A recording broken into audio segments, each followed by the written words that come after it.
রহমতের নবীর আদর্শ মতো জীবনটা চালাবেন, দুনিয়া বাদশাহ আখিরাতেও শান্তি। আপনার রসুলের আদর্শ মতো চলতে গেলে কষ্ট নাই। রসুলের আদর্শে চুল ফালাবেন, রসুলের আদর্শে আঙ্গুলের নখ কাটবেন, রসুলের আদর্শ মতো জুতা পরবেন, রসুলের আদর্শ মতো ডান কাতে ঘুমাবেন, খানা খাওয়ার আগে বিসমিল্লাহ বলবেন, এগুলো মানতে কোনো কষ্ট নাই। রসুলের আদর্শ মতো মানুষের সাথে সালাম বিনিময় করে কথা বলবেন, আল্লাহ শুধু দিন দিন বরকত দান করবে। একটু ডানে বামে তাকায় দেখেন, অনেকে ভাবে হুজুরেরা বুঝি অনেক আরামে, আর কেউ নাই। নবীর আদর্শ মানতে গেলে বুঝি বিপদ। এরে আল্লাহর বান্দারা, নজর করে তাকায় দেখো, যারা হুজুর না, মাদ্রাসায় পড়ে নাই, আলিফ বাতাও শেখে নাই, জেনারেল লাইনে পড়ুয়াদের মধ্যে রসুলের আদর্শ মানিয়া চাকরি করে, ব্যবসা করে, লেখাপড়া করে আছে না নাই? ও আমার যুবক, তোমার মতো যুবক স্কুল কলেজে পড়ে, চাকরি করে, ব্যবসা করে, 5 বেলার নামাজ পড়ে, বলো তুমি কেন পারবা না? আমি জবাব দিয়া যাইতেছি, রে বাবা, তোমার উপরে আমার মা বাবা, তোমার উপরে বুঝি বেজার, শিক্ষক বেজার, আল্লাহ বেজার গুনার কারণে। এখনো সময় আছে, তওবা করে নাও, রহমতের নবীর আদর্শের মালা গলায় লাগাও, আর আল্লাহকে বলে বলে পিছনের গুনার থেকে তওবা করো, আর বলো, হে দয়ার মালিক, জীবনে গুনাহ করে নষ্ট হয়ে গেলাম, গুনার কারণে হাত না পাক, চোখ না পাক, জিহ্বা না পাক, তওবা করতেছি, আর নামাজ ছাড়বো না, নবীর আদর্শের বাহিরে চলবো না, মা বাবার দোয়া নিয়া, শিক্ষকের দোয়া নিয়া, ওলামায়ে কেরামের পরামর্শ নিয়া নবীর তরিকা আদর্শ মেনে চলবো, মা বাবাকে কষ্ট দিব না, নামাজ ছাড়বো না, বেপরদায় চলবো না, দাড়ি কাটবো না, জবান দিয়া গালি দিব না, গীবত করবো না, মিথ্যা বলবো না, হাতের মাধ্যমে কারো ক্ষতি করব না, জবানের কথার মাধ্যমে কারো ক্ষতি করব না। আল্লাহর কাছে যদি কেউ খাঁটি অন্তরে তওবা করে, আল্লাহ মুহূর্তে তার জীবনের সব গুনাহগুলো মাফ করে দিবেন। ও পর্দার আড়ালের আম্মা জানেরা, আল্লাহ পাক এত মর্যাদা আপনাদের দিয়েছেন। রহমতের নবী একটা সন্তান ছেলে পান নাই, 4 কন্যার বাবা হয়েছেন রহমতের নবী। আপনারা এত দামি, আপনারা তো আলেম হাফেজ কোরআনদের মায়ের মতো দামি। আপনার মতো কত মা এখনো আছে, নামাজ পড়ে, পর্দা করে, মোবাইলে সময় নষ্ট করে না। আপনারা কেন পারবেন না রে মা? আল্লাহর কাছে দোয়া করেন, তওবা করেন, সন্তানটাকে ডাক্তার বানান, ইঞ্জিনিয়ার বানাবেন, বাধা নাই। তবে আদর্শওয়ালা বানায় যান, নামাজি বানায় যান, কোরআন পড়নেওয়ালা বানায় যাবেন। আপনার সন্তান ডাক্তার হইয়াও মা বাবার জন্য দোয়া করবে, ভুলবে না। ইঞ্জিনিয়ার হলেও মা বাবাকে ভুলবে না। ওলামায়ে কেরামের পরামর্শ নিয়ে চলবে। ডাক্তার, ইঞ্জিনিয়ার, প্রফেসর হলেও সে আল্লাহর রাস্তার বাইরে যাবে না। আল্লাহর কাছে তওবা করেন আম্মা জান, জীবনে আর স্বামীর মাল নষ্ট করবেন না। সন্তানটাকে আদর্শ ডাক্তার বানাবেন, ইঞ্জিনিয়ার বানাবেন, সন্তানটাকে নবীর আদর্শওয়ালা প্রফেসর বানাবেন। 5 ওয়াক্ত নামাজ আদায় করবেন, মোবাইলে সময় নষ্ট করবেন না। বৃদ্ধ বাবাজিরা, আপনার মতো কত বাবারা মসজিদে গিয়া নামাজ আদায় করে, নিজেকে প্রশ্ন করেন, আপনি কেন পারবেন না? রবিউল আউয়াল তওবার মাস, রহমতের নবীর আদর্শের মালা গলায় পরার মাস। আল্লাহর কাছে তওবা করে সবাই মনে মনে আল্লাহকে বলেন, হে আল্লাহ, জীবনে আর নবীর তরিকার বাইরে দাড়ি কাটবো না, বেপরদায় চলবো না। জীবনে গুনাহ তো কম করি নাই, নবীর আদর্শ জবাই কম করি নাই। আজকে থেকে নবীর আদর্শ মেনে, মা বাবার দোয়া নিয়া, শিক্ষকের কেরামের পরামর্শ নিয়ে চলবো। তওবা করার মতো কারো যদি অন্তর তৈরি হয়, 2টো হাত আমার আল্লাহকে দেখাইয়া দেই। আয় আল্লাহ, হাতগুলো আমাদের কবুল করে নেন, তওবা কবুল করে নেন, তওবার উপরে মজবুত হইয়া চলার মতো তৌফিক দান করেন, আমিন। নবী নিজে বলেন, قال رسول الله صلى الله عليه وآله وسلم عليكم بسنتي وسنة الخلفاء الراشدين المهديين। দুনিয়ার উম্মতেরা, আমার সুন্নতের আদর্শ তোমরা কারাইয়া ধরো। আমার খুলাফায়ে রাশিদিন যারা, আমার খলিফা, তাদের সুন্নতের আদর্শকে আঁকড়াইয়া ধরো। যদি ধরতে পারো, তোমরা দুনিয়ায় বাদশাহ, আখিরাতের ময়দানেও বাদশাহ। রবিউল আউয়ালে রাসূল আসলেন, এটাকে বলে মিলাদুন নবী। কি নিয়ে আসলেন, কোন দিন আসলেন, দিন কত, সময় কত? রসুল আসলেন রবিউল আউয়ালে, ঠিক, এ নিয়েও ইতিহাসবিদদের মধ্যে আছে মতবিরোধ। তারিখ নিয়ে আছে মতামত, কেউ বলেন 8 তারিখ রবিউল আউয়ালের 11, কেউ বলেন 12। সব কিছু জানলাম। আসছেন কোন দিন? সোমবার। গেলেন কোন দিন? ইন্তেকাল সোমবার, তবে দাফন হয়েছে বুধবার দিন গিয়া রাতের তাহাজ্জুদের সময়। আসার টাইম সুবহ সাদিক, বিদায়ের টাইম তাহাজ্জুদের সময়। সোমবার দিন আসা, সোমবার দিন ইন্তেকাল, কিন্তু দাফন হয়েছে বুধবার দিন গিয়া রাতের তাহাজ্জুদের টাইম। নবী নিজে বলেন, মাইয়ত যদি মরে যাওয়ার সাথে সাথে তাকে দাফন করো, দেরি করিও না, মাইয়তের কষ্ট হয়। রসুলের দাফনে দেরি হলো কেন? সোমবার, মঙ্গলবার, বুধবার, 3 দিন দেরি হলো কেন? এ বিষয়ে যথেষ্ট পরিমাণ আলোচনা এবং খুব গুরুত্বপূর্ণ আলোচনা। রসুল নিজে বললেন, মাইয়তকে দ্রুত দাফন করো, উপরে রাখিও না, কষ্ট পায়। রসুলের দাফনে 3 দিন দেরি হলো কেন? 2টা সমস্যায় জড়ায় গেল সব সাহাবায়ে কেরাম, গোটা দুনিয়ার মুসলিম উম্মাহ 2 সমস্যার সামনে দাঁড়ায় গেল। এক সমস্যা, রসুলের পরে খলিফা কে হবে নির্দিষ্ট করা হয়নি। 2, রসুলের দাফন হবে কোথায়, মক্কায় না মদিনায়? সমাধান দিলেন একজন আব্বাজান, আর একটার সমাধান দিলেন আম্মাজান। আব্বাজান আবু বকর, আম্মাজান রসুলের সহধর্মিনী উম্মাহাতুল মুমিনিনের একজন আয়েশা রাদিয়াল্লাহু আনহা। এখান থেকে আরেকটা পয়েন্ট আপনারা লিখে রাখবেন, এই যে রসুলের ইন্তেকাল সোমবার দিন হলো জোহরের নামাজের আগে, দাফন হলো বুধবার দিন গিয়া তাহাজ্জুদের সময়। এই মাঝখানে নবীর একটা ভবিষ্যৎবাণী, আমার উম্মতের মধ্যে 73 দল হবে। এক দল জান্নাতে যাবে, 72 দল জাহান্নামে যাবে। এই দলের সূত্রপাতও এই 3 দিনের মধ্যে হয়ে গেছে। ভণ্ড টন্ড যা উল্টা পাল্টা নামে মুসলমান, কাজে বেঈমানের 5 গোলাম। রসুলের ইন্তেকালের এই 3 দিনের গ্যাপে তৈরি হয়ে গেল ফেরকায়ে বাতিলা, 72 দল জাহান্নামীর সূত্রপাত ঘটে গেল। এ বিষয়ে বিস্তারিত কথা বলবো না। এই রবিউল আউয়াল থেকে আমাদের মূল কথা জানার বিষয় কি? জানার বিষয় রসুল আসলেন কি নিয়া, আর উম্মতকে কি দিয়া চলে গেলেন।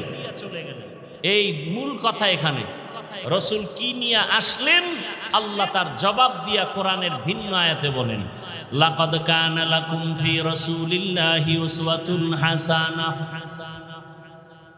আল্লাহ বলেন, হে নবী জানায় দেন, আমি আল্লাহ বলতেছি, আপনি স্পিকার হয়ে বলেন, দুনিয়ার উম্মতেরা ও আমার বান্দারা, তোমাদের জন্য জীবন চলতে গিয়া যত নিয়ম নীতির প্রয়োজন, সর্বোৎকৃষ্ট নিয়ম আর নীতি আর আদর্শ হলো রসুলের মধ্যে, তোমাদের জন্য আর কারো মধ্যে নাই।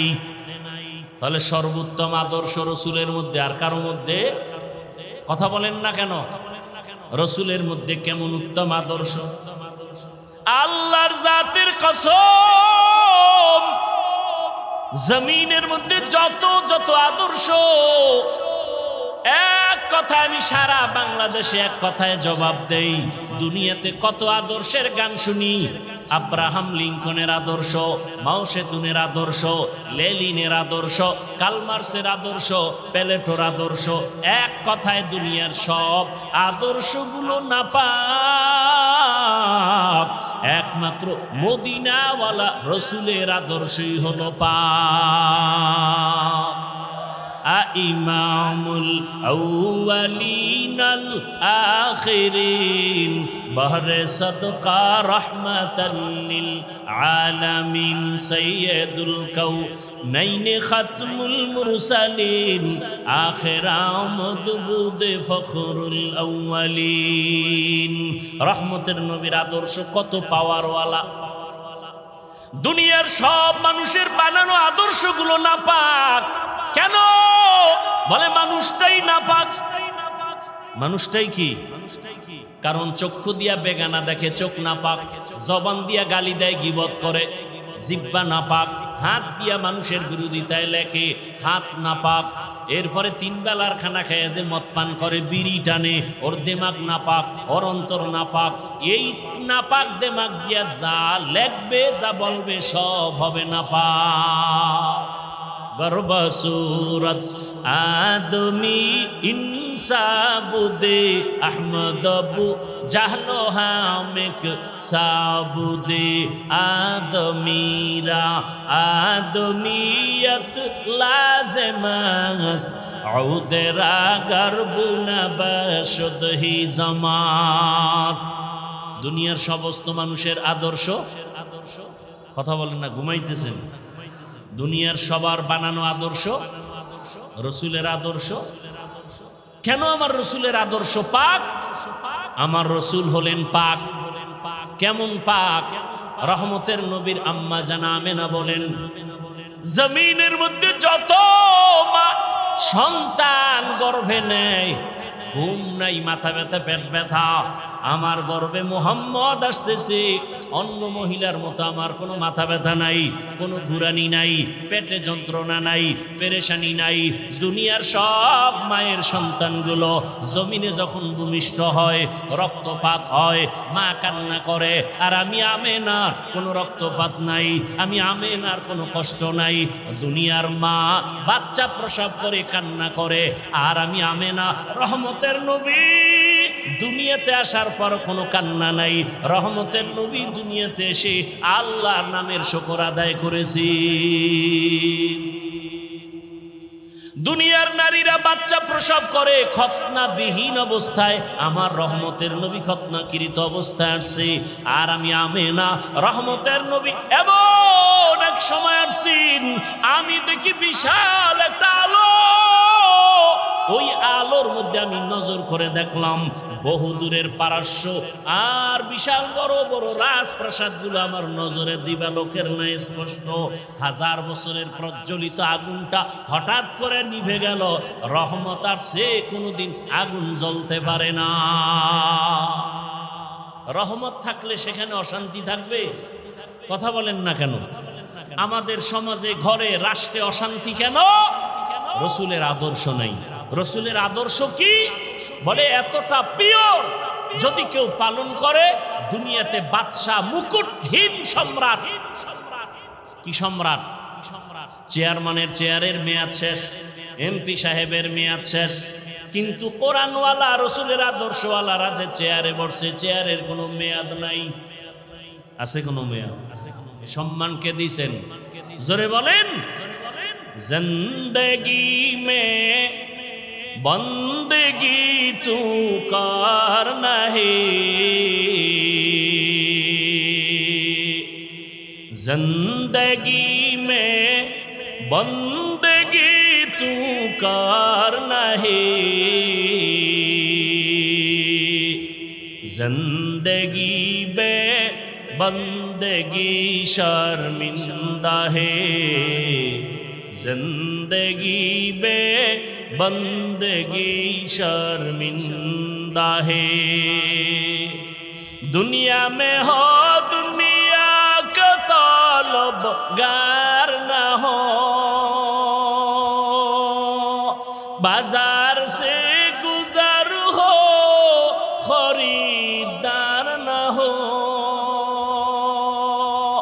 ये दुनिया एक मिसले कागज फूल है, ये दुनिया एक मिसले कागज फूल है।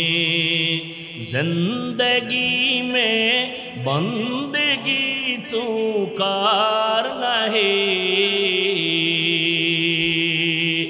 जिंदगी में बंदगी शर्मिंदा है, जिंदगी में बंदगी शर्मिंदा है। जिंदगी में बंदगी कुन बंदगी, बंदगी बे जिंदगी शर्मिंदगी।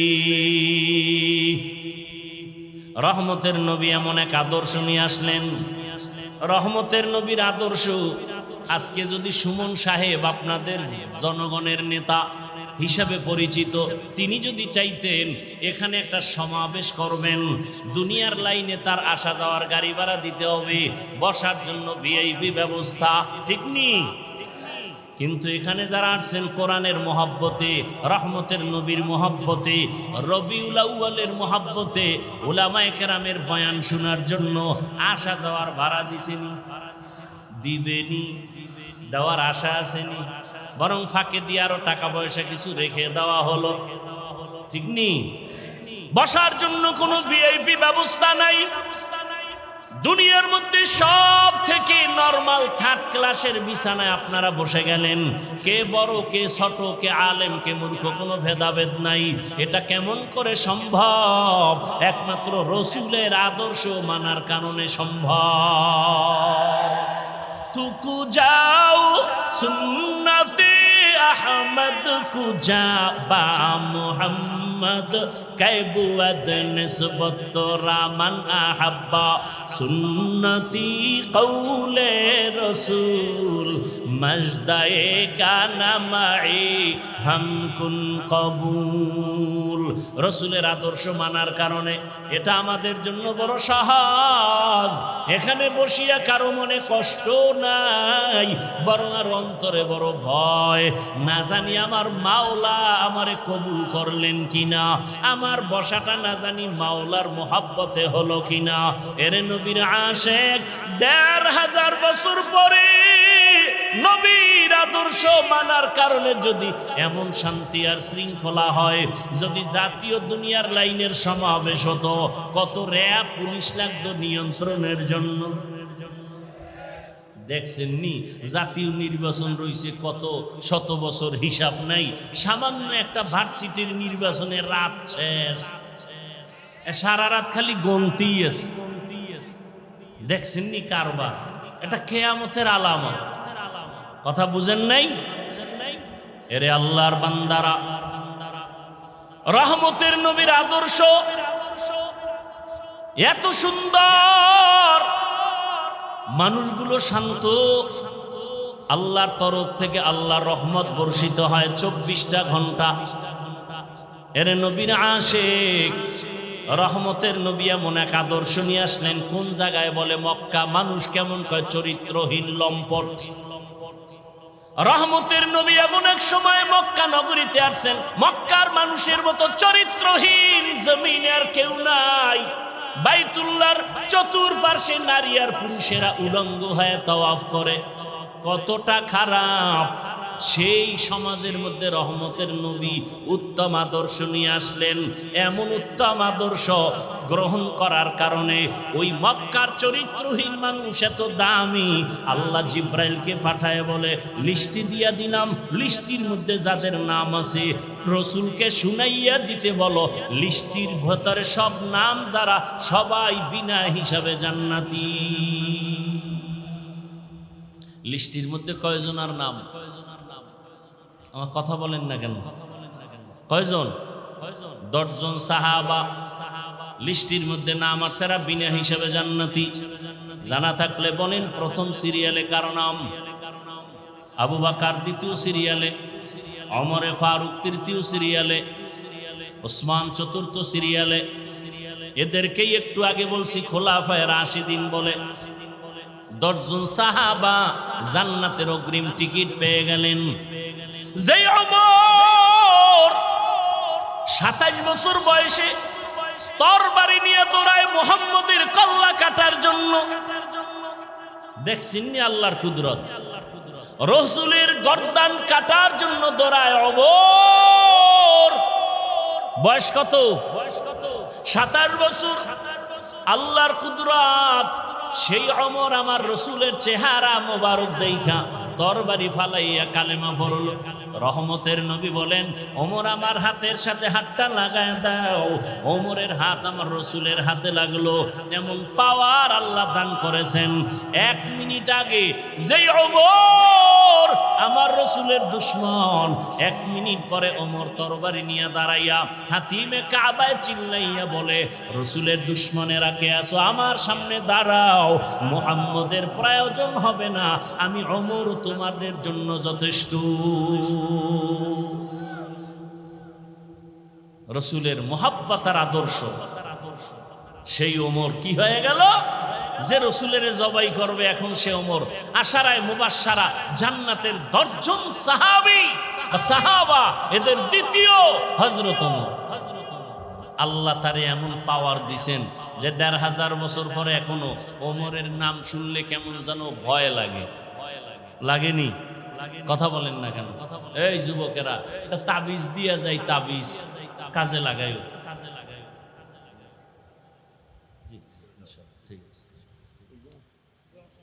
একটা তাবিজ দিয়া যায়, ভালো করে মনে রাখবা। কেউ যদি ঘুমের সময়, এই যুবকরা সারা রাত যারা মোবাইলে আকাম করে কাটাও, মা বাধা দিলে শুনবা না, জিব্রাইল আসলেও শুনবা না, আন্দোলনে নাইমা যাইবা যে জিব্রাইলের মানি না। কারণ এই বাঙালি আন্দোলনে চেতা, যে দিক দিয়ে 2 টাকা পাইবো ওদিকে আন্দোলন শুরু। কথা ঠিক না? কিন্তু আন্দোলন সাকসেস হবে কোনটা? এদেশের মানুষ আন্দোলন করতে করতে করতে করতে করতে করতে এখন একটা পরিবর্তন চায়। কি চায়? কি পরিবর্তন? আমরা জমিনের মধ্যে আল্লাহর রাসূলের আদর্শ দেখতে চাই। কি ঠিক না? আমরা ইসলাম দেখতে চাই। আল্লাহ সবাইকে কবুল করে। আর মুহাব্বতে বলেন, ওমরের নাম আইন মিম রা, এই ডান হাতের শাহাদাত আঙ্গুল দিয়া বুকের উপরে কেউ যদি আইন মিম রা আরবিতে যদি এটা লেখে বুকের উপরে, দুঃস্বপ্ন আর দেখবে না, ঘুমের নেই, স্বপ্নের মধ্যে আর কোনো দোষ হবে না। এবার বুঝো, এখন একজনে ওমরের নাম লেখা সারা রাত মোবাইল চালায় যদি ঘুমায়, আল্লাহ হেদায়াত দান করুন। আরো আস্তে করে বলেন, রহমতের নবীর গর্দান কাটতে গিয়া ওমর কালেমা পড়ে এমন ভাবে দামি হয়ে গেলেন। রহমতের নবী ওমরের উপরে এত খুশি যে আল্লাহ পাক রব্বুল আলামিন ওমরের মতের সাথে একমত হয়ে কোরআনে আয়াত নাজিল করেছেন। ও আমার বরুরার মুসলমান ও যুবক, পর্দার আড়ালের মা বোনেরা, বৃদ্ধ বাবাজি, রবিউল আউয়ালের আলোচনা করলেই হবে না। রসুলের মোহাব্বত যদি থাকে, মোহাব্বতের পরিচয় ঢুকাইতে হবে হাসরের ময়দানে নাজাতের জন্য। রহমতের নবী 2টা জিনিস রেখে গেছেন আর বলছেন আঁকড়াইয়া ধর। এক হলো কোরআন, দ্বিতীয় হলো রসুলের আদর্শ। ওরে নবীর আশেকের দল, রহমতের নবী বলেন, দুনিয়ার উম্মতেরা, আমি তোমাদের জন্য আদর্শ রেখে গেলাম। রসুলের আদর্শ মানিয়া এখনো যারা চলতেছে, এখনো তারা দুনিয়াতে সম্মানের সাথে আছে। অতএব আমি বলবো, স্কুলে পড়ো, কলেজে পড়ো, চাকরি করো, ব্যবসা করো, বাধা নাই। ও আমার বাবারা, বৃদ্ধ বাবাজি, যুবক, পর্দার আড়ালের মা বোনেরা, রহমতের নবীর আদর্শ মতো জীবনটা চালাবেন। দুনিয়া বাদশা, আখিরাতেও শান্তি। আপনার রসুলের আদর্শ মতো চলতে গেলে কষ্ট নাই। রসুলের আদর্শে চুল ফালাবেন, রসুলের আদর্শে আঙ্গুলের নখ কাটবেন, রসুলের আদর্শ মতো জুতা পরবেন, রসুলের আদর্শ মতো ডান কাতে ঘুমাবেন, খানা খাওয়ার আগে বিসমিল্লাহ বলবেন। এগুলো মানতে কোনো কষ্ট নাই। রসুলের আদর্শ মতো মানুষের সাথে সালাম বিনিময় করে কথা বলবেন। আল্লাহ শুধু দিন দিন বরকত দান করবে। একটু ডানে বামে তাকায় দেখেন, অনেকে ভাবে হুজুরেরা বুঝি অনেক আরামে, আর কেউ নাই। নবীর আদর্শ মানতে গেলে বুঝি বিপদ। এরে আল্লাহর বান্দারা, নজর করে তাকায় দেখো, যারা হুজুর না, মাদ্রাসায় পড়ে নাই, আলিফ বাতাও শেখে নাই, জেনারেল লাইনে পড়ুয়াদের মধ্যে রসুলের আদর্শ মানিয়া চাকরি করে, ব্যবসা করে, লেখাপড়া করে আছে না নাই? ও আমার যুবক, তোমার মতো যুবক স্কুল কলেজে পড়ে, চাকরি করে, ব্যবসা করে, 5 বেলার নামাজ পড়ে, বলো তুমি কেন পারবা না? আমি জবাব দিয়া যাইতেছি রে বাবা, তোমার উপরে আমার মা বাবা, তোমার উপরে বুঝি বেজার, শিক্ষক বেজার, আল্লাহ বেজার গুনার কারণে। এখনো সময় আছে, তওবা করে নাও, রহমতের নবীর আদর্শের মালা গলায় লাগাও, আর আল্লাহকে বলে বলে পিছনের গুনার থেকে তওবা করো, আর বলো হে দয়ার মালিক, জীবনে গুনাহ করে নষ্ট হয়ে গেলাম, গুনার কারণে হাত না পাক, চোখ না পাক, জিহ্বা না পাক, রবিউল আউয়ালে তওবা করতেছি, আর নামাজ ছাড়ব না, নবীর আদর্শের বাহিরে চলব না, মা বাবার দোয়া নিয়া, শিক্ষকের দোয়া নিয়া, ওলামায়ে কেরামের পরামর্শ নিয়া নবীর তরিকা আদর্শ মেনে চলব, মা বাবাকে কষ্ট দিব না, নামাজ ছাড়ব না, বেপরদায় চলব না, দাড়ি কাটব না, জবান দিয়া গালি দিব না, গীবত করব না, মিথ্যা বলবো না, হাতের মাধ্যমে কারো ক্ষতি করব না, জবানের কথার মাধ্যমে কারো ক্ষতি করব না। আল্লাহর কাছে যদি কেউ খাঁটি অন্তরে তওবা করে, আল্লাহ মুহূর্তে তার জীবনের সব গুনাহগুলো মাফ করে দিবেন। ও পর্দার আড়ালের আম্মা জানেরা, আল্লাহ পাক এত মর্যাদা আপনাদের দিয়েছেন। রহমতের নবী একটা সন্তান ছেলে পান নাই, 4 কন্যার বাবা হয়েছেন রহমতের নবী। আপনারা এত দামি, আপনারা তো আলেম হাফেজ কোরআনদের মায়ের মতো দামি। আপনার মতো কত মা এখনো আছে, নামাজ পড়ে পর্দা করে, মোবাইলে সময় নষ্ট করে না। আপনারা কেন পারবেন না রে মা? আল্লাহর কাছে দোয়া করেন, তওবা করেন, সন্তানটাকে ডাক্তার বানান, ইঞ্জিনিয়ার বানাবেন, বাধা নাই, তবে আদর্শওয়ালা বানায় যান, নামাজি বানায় যান, কোরআন পড়নেওয়ালা বানায় যাবেন। আপনার সন্তান ডাক্তার হইয়াও মা বাবার জন্য দোয়া করবে, ভুলবে না। ইঞ্জিনিয়ার হলেও মা বাবাকে ভুলবে না। ওলামায়ে কেরামের পরামর্শ নিয়ে চলবে। ডাক্তার, ইঞ্জিনিয়ার, প্রফেসর হলেও সে আল্লাহর রাস্তার বাইরে যাবে না।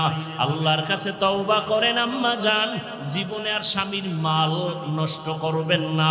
সন্তানটাকে আদর্শ ডাক্তার বানাবেন, ইঞ্জিনিয়ার বানাবেন, সন্তানটাকে নবীর আদর্শওয়ালা প্রফেসর বানাবেন। 5 ওয়াক্ত নামাজ আদায় করবেন, মোবাইলে সময় নষ্ট করবেন না। বৃদ্ধ বাবাজিরা, আপনার মতো কত বাবারা মসজিদে গিয়া নামাজ আদায় করে, নিজেকে প্রশ্ন করেন আপনি কেন পারবেন না? রবিউল আউয়াল তওবার মাস, রহমতের নবীর আদর্শের মালা গলায় পরার মাস। আল্লাহর কাছে তওবা করে সবাই মনে মনে আল্লাহকে বলেন, হে আল্লাহ, জীবনে আর নবীর তরিকার বাইরে দাড়ি কাটবো না, বেপরদায় চলবো না।